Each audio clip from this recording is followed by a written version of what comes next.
ce que fait la sanctification ou la consacration et ce que fait le péché ou l'iniquité.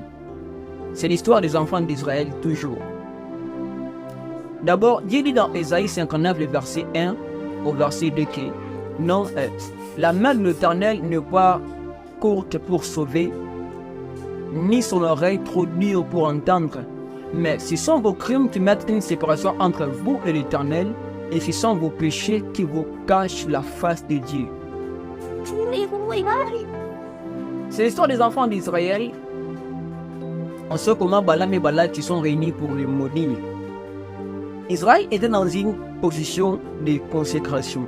Ils se sont consacrés à Dieu. Là, on va parler de ce que fait la sanctification pour la consécration. Dans le verset que je viens de dire dans Ésaïe, là, on voit que non, le péché, ce que fait le péché érige une barrière entre nous et l'Éternel.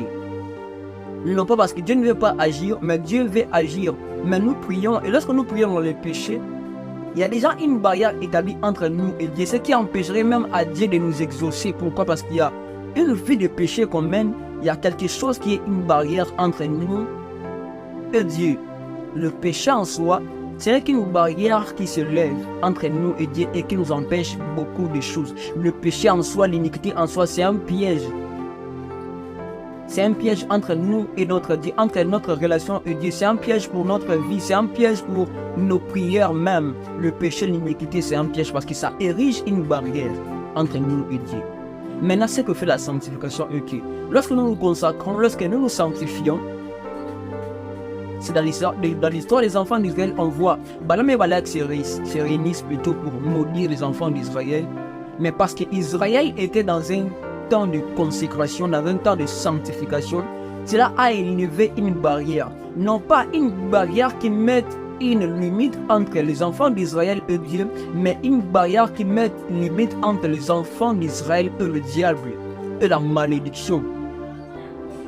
Là où le péché élève une barrière de limitation pour empêcher à Dieu de nous atteindre, pour empêcher à Dieu de nous exaucer, la sanctification érige une barrière maintenant pour empêcher au diable de nous toucher. Et toi là tu es combattu.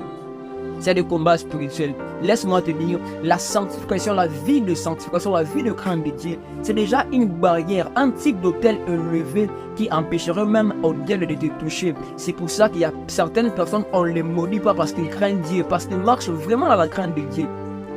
Et ces personnes, même si tu pars chez le féticheur pour le maudire, pour faire ceci, pour faire cela,